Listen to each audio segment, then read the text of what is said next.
A paz do Senhor, queridos. Estamos iniciando mais uma videoaula subsídio de seu canal EBD Fácil e Motivadora. E na aula de hoje nós estaremos comentando a lição de número 9 das lições bíblicas adultos, que tem como título A Conspiração de Amã contra os Judeus. Nós estamos dando prosseguimento aos nossos estudos bíblicos deste trimestre, o qual estamos comentando o tema O Deus que governa o mundo e cuida da família. Os ensinamentos divinos nos livros de Ruth e Esté para a nossa geração. E hoje chegamos na lição de número 9, a conspiração de Amã contra os judeus. O texto áureo encontra-se em Mateus capítulo 10, versículo 22. E odiado de todos sereis por causa do meu nome, mas aquele que perseverar até o fim será salvo. Verdade prática. Quando nos tornarmos agradáveis ao mundo, é sinal de que a nossa fidelidade a Deus está em crise. A leitura bíblica em classe encontra-se em Esté, capítulo 3, dos versículos 7 a 11, e Esté, capítulo 4, do versículo 1 ao versículo de número 4. Então vamos iniciar nossa lição de número 9. A conspiração de Amã contra os judeus. Nessa lição, nós vamos falar um pouco justamente sobre o plano de Amã. Observe, meu irmão, para a gente não ficar avançando demais e chegando nas próximas lições, porque essas lições, a partir deste momento, né, a gente vai ver que começa ali a falar de um assunto para nós não entrarmos nos outros. Ou seja, hoje nós vamos falar unicamente, exclusivamente da conspiração de Amã contra os judeus. Já o plano de livramento e o papel que Esté exerceu já vai ser estudado na próxima semana, bem como na outra semana, na lição 11, vai ser a humilhação de Amã e a honra de Mardoqueu, ou seja, os assuntos eles estão paulatinamente sendo desenvolvidos em cada lição. E a lição 12 é que vai falar do banquete de Esté, quando acontece a denúncia e o livramento. Então a lição agora ela está seguindo por um caminho, se nós não tivermos o cuidado, entraremos praticamente em todas as lições até o final do trimestre. Então vamos nos ater ao que o autor da lição vai nos mostrar aqui, os clímax, os pormenores justamente do tema em questão, que hoje é a conspiração de Amã contra os judeus. E neste ponto aqui é o que nós vamos perceber ao longo de toda a história, que o povo de Deus jamais se sentiriam confortáveis onde quer que estivesse, se não voltassem para a sua terra natal. Porque o povo foi autorizado, nós já falamos sobre isso, o povo estava autorizado a voltar para Jerusalém, construir suas casas, já tinha dado início, já estava construindo ali o templo que fora destruído, que é o templo de Zorobabel, vamos falar assim, o templo de Salomão, que depois ele foi reconstruído e recebeu o nome ali, conhecido no caso dentro da questão teológica como o templo de Zorobabel. Então o povo de Deus ele tinha que voltar para a sua terra. Por quê? Porque se eles não voltassem, aonde quer que eles estivessem, eles estariam em apuros.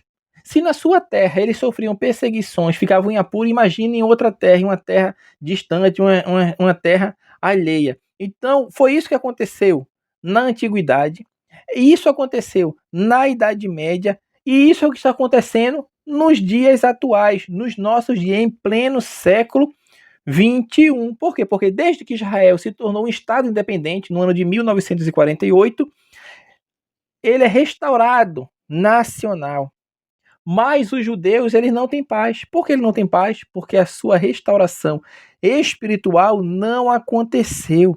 A sua restauração espiritual vai acontecer, meu irmão, no fim dos tempos, quando Deus vier, Cristo vier implantar o seu reino e reinará de Jerusalém toda esta terra, porque é assim que a palavra de Deus nos fala em Ezequiel capítulo 37, do versículo 1 ao versículo 14, que será cumprido plenamente a visão profética que Daniel viu, que Ezequiel viu naquele vale de ossos secos. Então, nesta lição de hoje, nós vamos falar justamente de uma dessas perseguições que o povo de Deus sofre desde que Deus estabeleceu o seu povo na terra.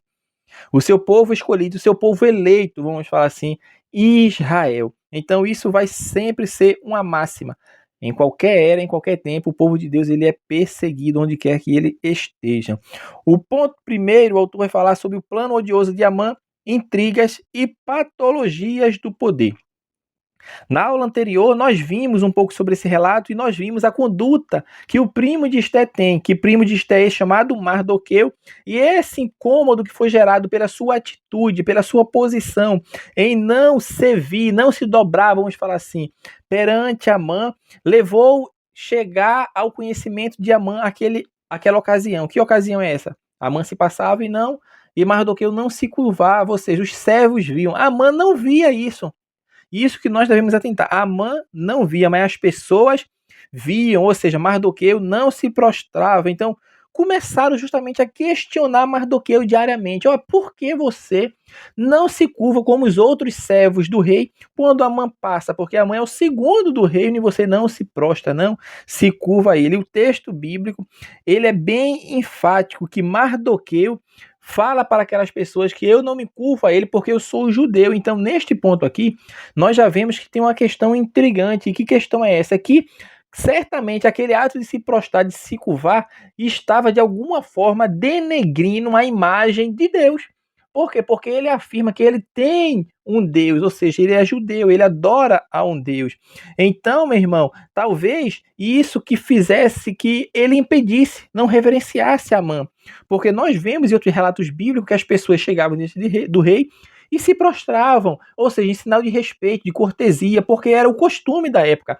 Mas no caso de Amã, certamente não era por causa de um costume, mas tinha algo por trás ali que a Bíblia não revela explicitamente, mas nós entendemos, inferimos, vamos falar assim, que de fato tinha algumas questões neste ponto aqui, que quem fizesse aquele ato de se dobrar a Amã estava de alguma forma menosprezando o seu Deus e a sua religião, e Mardoqueu não fez isso. Então o texto ele nos permite entender que a atitude dos servidores do palácio não decorria justamente de um zelo sincero pela palavra do rei, porque o rei que assinou e decretou que todos tinham que se prostrar diante Amã, ou seja, o rei que determinou assim.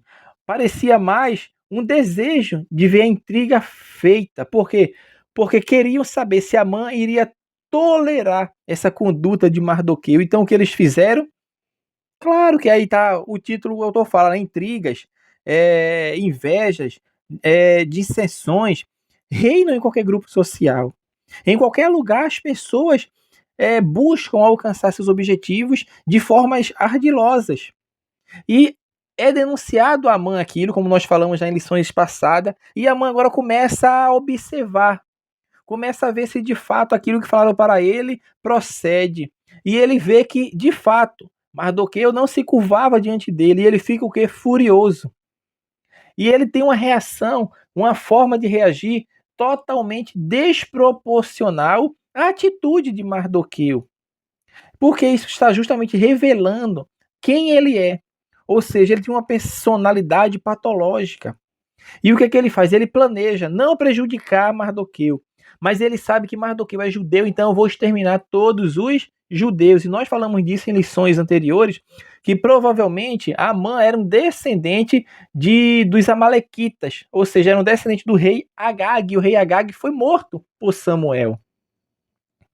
Então era até compreensível, né, irmão? Se nós formos perceber, se Amã tivesse inquirido a Mardoqueu sobre sua conduta, ele chegasse lá, mas por que você não se curva diante de mim quando eu passo? O rei não assinou uma lei? Por que você não desobedece à lei do rei? Não, mas ele tinha essa patologia da sua personalidade maléfica, sua personalidade de homem ruim, como Esté fala para o rei, né? Como nós vamos falar na lição 12, se eu não me engano, que fala o mal Amã, ou seja, era uma pessoa péssima, era uma pessoa que abusava da sua autoridade. E dentro dos conhecimentos, tanto de liderança na era que nós estamos vivendo, quanto que a Bíblia nos mostra que a liderança ela é exercida não com autoridade, mas é exercida com serenidade. Por quê? Porque nós temos um Senhor, e esse Senhor ele está nos céus. Então, abuso de poder leva à queda, porque a Bíblia não fala sobre isso, né? Que a soberba precede a ruína. O subponto 2, o autor vai falar sobre a extensão do plano.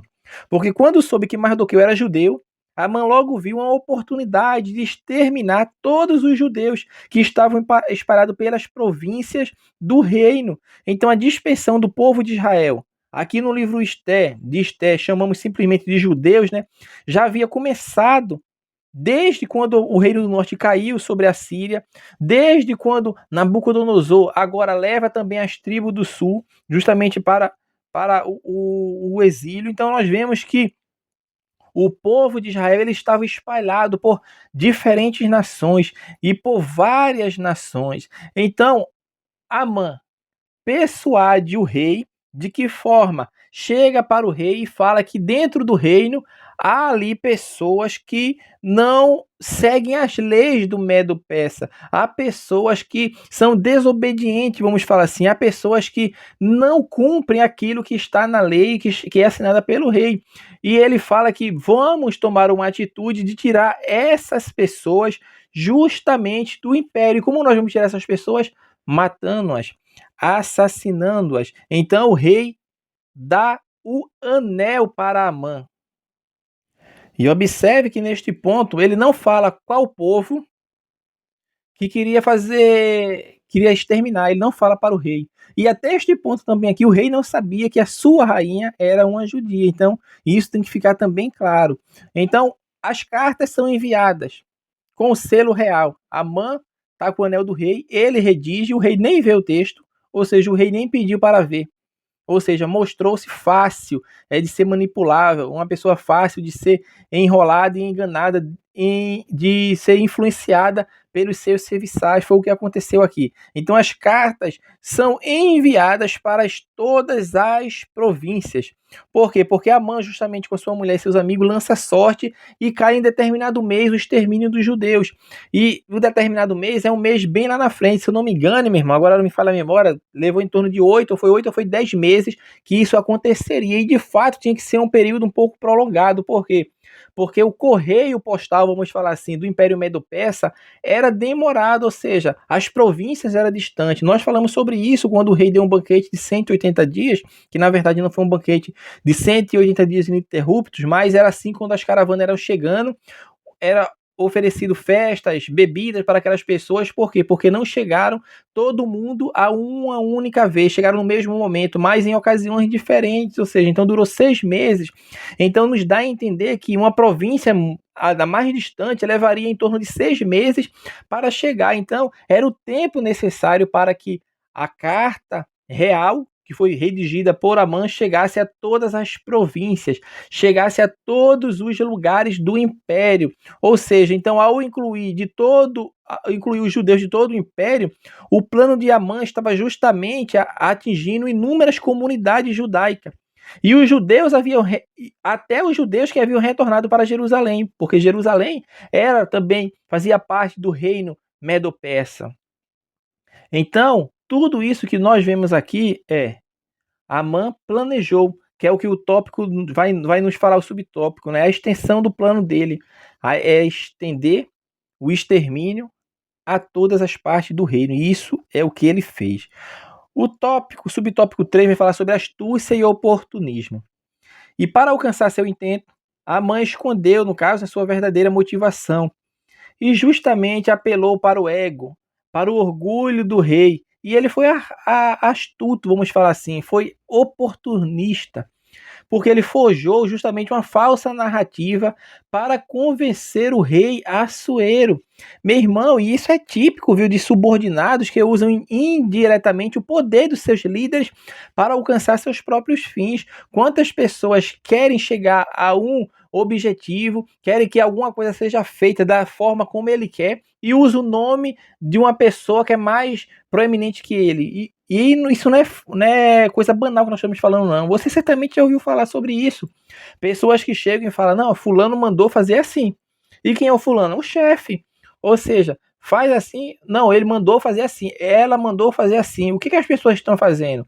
Estão usando o nome de outras pessoas para tentar alcançar o seu objetivo. Nessa situação aqui, a mãe enrola justamente a pessoa que tem o poder, que tem a autoridade, que é o rei. Ou seja, manipulou o rei, porque o interesse de Amã era tanto que ele prometeu a Assuero que ele se ele decretasse a morte desse povo, que ele não fala qual é o povo, Amã fala que entregaria 10.000 talentos de prata. E 10.000 talentos de prata, meu irmão, sabe quantas toneladas são? 350 toneladas.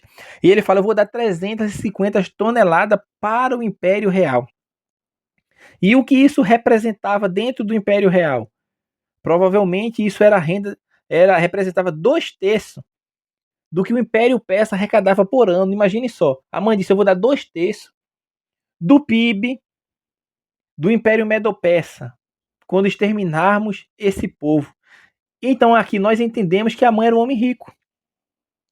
Era um homem riquíssimo, vamos falar assim. Tinha dinheiro, tinha. Então Assuero agora, se Assuero ele tivesse se mostrado cauteloso nesse episódio, meu irmão, ele talvez entenderia o que Amã estava querendo tramar ali. Ele não quis saber dos pormenores. Só Amã manipula, Amã ali engana ele, oferece benefícios financeiros e o que acontece? O plano é levado para frente. As cartas foram entregues, as cartas foram distribuídas, porque o rei ele foi facilmente manipulado e muito provavelmente por Amã haver conseguido acessar justamente o ponto fraco dele. Qual era o ponto fraco do rei? O ego dele.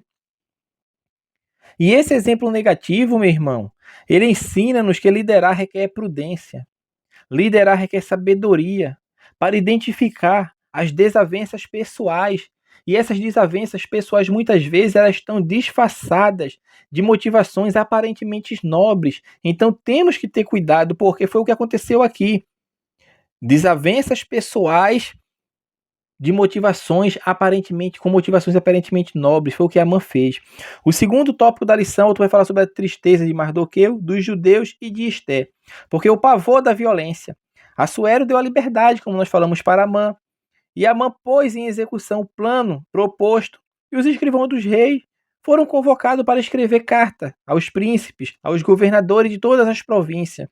E coube ao próprio Amã ditar os termos da comunicação. Então as cartas foram escritas em nome do rei e seladas com o anel real. E depois elas foram enviadas. Vai os correios agora entregar. E começa a correria por todo o Império Medo-Persa, levando justamente o que estava sendo determinado pelo rei. Era pelo rei, mas só que foi Amã que redigiu. Mas o sinete real estava colocado porque o rei deu plena liberdade para Amã. Então a ordem era enfática. Deveria ser expoliado, deveria ser saqueados, deveriam ser mortos todos os judeus, homens de todas as idades, mulheres e crianças, seria um extermínio total. E o dia designado foi o dia 13 do 12º mês. E Amã decidiu essa data justamente lançando sorte, isso é, jogou dados. Então, meu irmão, foi isso que ocorreu. O pavor da violência. Por quê? Porque o ponto 2, o autor vai falar justamente sobre a bebida, sobre a confusão e sobre a tristeza, porque as cartas foram chegando nas províncias. As cartas elas foram alcançando o seu destino. Enquanto isso, Amã e Assuero estavam entregando-se à bebida. E o clima em Suzã, vamos falar assim, onde o rei habitava, não era bom. A cidade estava confusa. Como entender uma ordem arbitrária e tão repentina? As reações no palácio e nas ruas, portanto, eram bem diferentes. Havia duas reações ao decreto. A primeira é justamente a perplexidade e a confusão dos moradores da cidade de Suzã. Ou seja, cidadãos comuns agora de bom senso ficaram abismados justamente com essa monstruosidade pretendida contra os judeus. Mas também tinha outra reação, que é a dos autores do decreto, que fazem uma leitura equivocada da opinião pública. Por quê? Porque Assuero e seu ministro fria e cinicamente assentavam-se para beber. Eles brindam ao decreto, seguros de si de suas prerrogativas, ou seja, estavam comemorando uma vitória antecipada. E Mardoqueu entrou em profunda tristeza, rasgando as suas vestes, vestiu-se de pano de saco com cinza e saiu pela cidade. E à medida que as cartas chegavam às províncias, a reação era a mesma. Era de tristeza, era de confusão, clima de luto, com jejum, com choro, com lamentação. E só Deus, meu irmão, pode frear a impetuosa maldade humana. O autor conclui esse tópico falando sobre crise e clamor. Tudo mudou muito rapidamente. Depois que a Esté chega ao trono e do clima de plena harmonia com o rei Assuero, principalmente mediante da revelação do plano de conspiração, Mardoqueu agora e todo o povo judeu estavam agora com os dias contados, estavam com o dia marcado para o seu extermínio, porque o decreto do imperador inaugurou justamente um tempo de crise e suscita um profundo clamor entre os judeus de todas as províncias. E o crime era de quê? Grande luto, com jejum, choro e lamentação, meu irmão. E muitos estavam deitados em pano de saco. Esté capítulo 4, versículo 3 fala sobre isso. A humilhação dos judeus, inclusive através do jejum, meu irmão, demonstra que não era apenas o medo relacionado à ameaça humana, mas a busca de um socorro divino, porque até esse momento, tanto no exílio como nas províncias, eram muitos judeus que se sentiam tranquilos. Eram muitos judeus que estavam desfrutando das suas comodidades. Então, se por um lado, meu irmão, havia fé e a bravura daqueles 50 mil que nós já falamos, que aceitou voltar com Zorobabel para Jerusalém, para reedificar Jerusalém e o templo, de outro havia a aparente tranquilidade dos que decidiram ficar nas suas próprias habitações por todo o Império Persa. Então, mesmo dentre os que acompanharam Zorobabel até Jerusalém, muitos se dedicaram a construir casas luxuosas, dando pouco valor à reconstrução do templo. E isso foi denunciado pelo profeta Ageu e Zacarias. Então o decreto agora de Assuero tira a tranquilidade de todos, levando-o a buscar justamente o socorro divino. Então, por que muitas vezes, meu irmão, nós precisamos experimentar crise para buscar a Deus de todo o coração? É por causa, muitas vezes, da dureza do nosso coração. A dureza dos nossos corações faz isso. Isaías já escrevia sobre isso em Isaías 48, versículo 4. Porque eu sabia que eras duro e a tua cerviz, um nervo de ferro e a tua testa de bronze. Então, para que o nosso coração não se ensoberbeça, nós precisamos fazer como Daniel, que orava em todo o tempo, expressando a sua contínua dependência de Deus. O último tópico da lição, o autor vai falar sobre o perigo e a crueldade do antissemitismo moderno. Neste ponto aqui, o autor vai frisar que Amã ele protagoniza justamente a primeira prática antissemita largamente conhecida na história, ou seja, o povo judeu já era perseguido, mas de uma forma tão extensiva e tão largamente como aconteceu aqui, é a primeira vez acontece com Amã. E o motivo dessa rejeição e ódio que Amã tinha dos judeus seria a diferenciação da sua cultura, a sua organização, o seu progresso. Por quê?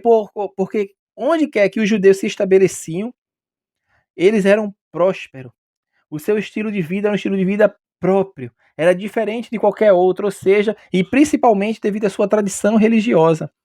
Então, é o que termina sempre incomodando e gerando inimizades gratuitas. É o serviço a Deus, o cuidado a Deus, a devoção a Deus. E quando se tem isso, meu irmão, se torna uma pessoa próspera, bem-sucedida. E isso causou estranheza e mostra justamente as faces do antissemitismo.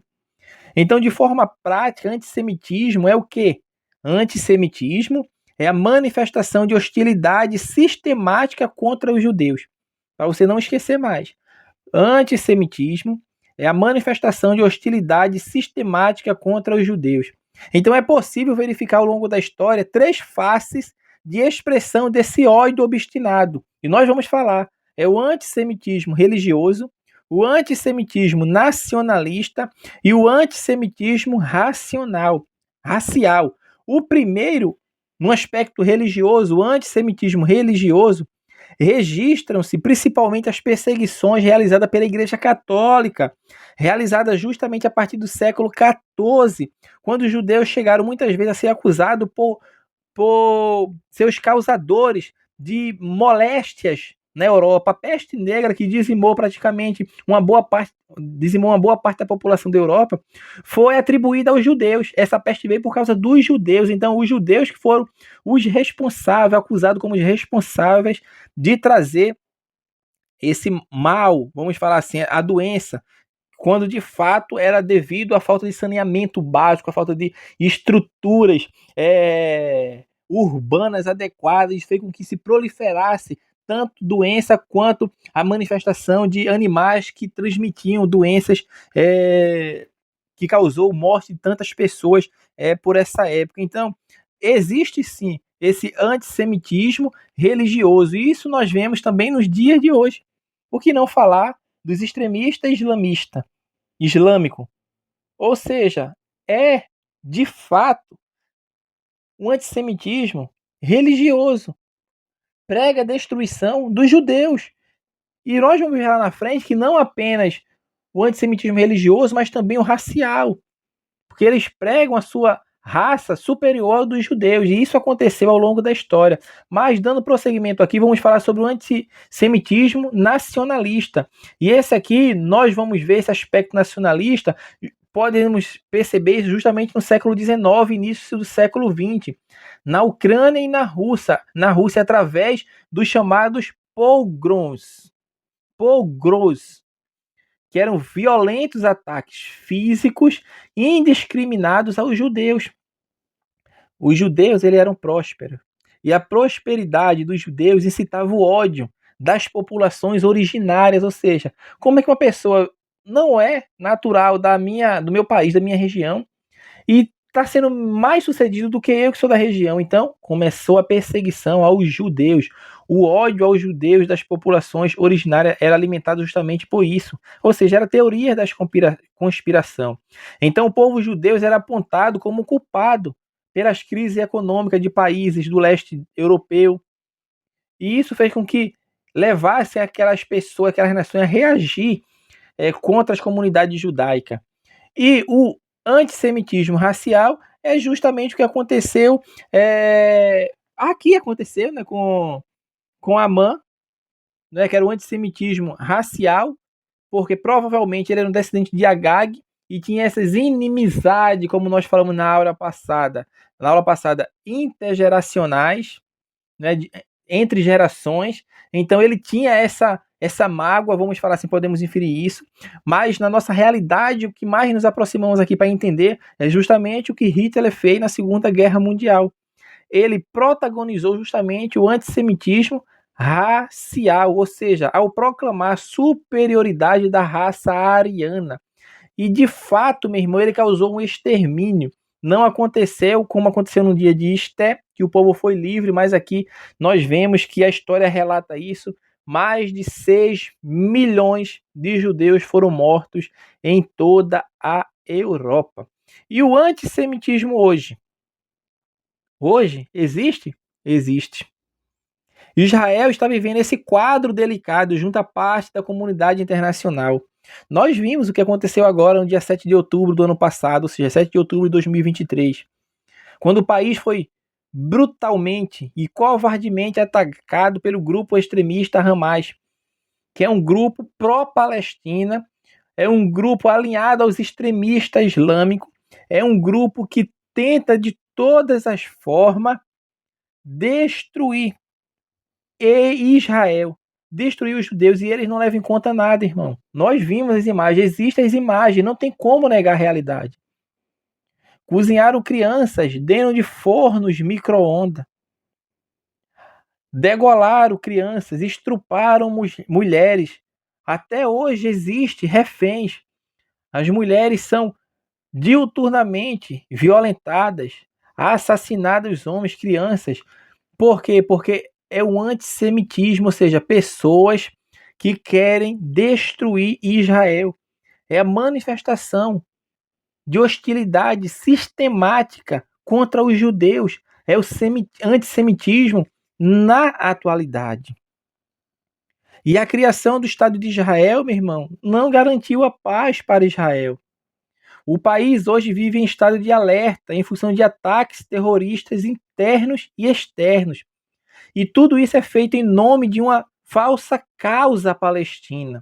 Porque o que os inimigos de Israel querem não é acordo, que ele garanta um lugar para viver. Não, eles não querem isso. É conversa, é balela da imprensa comprada.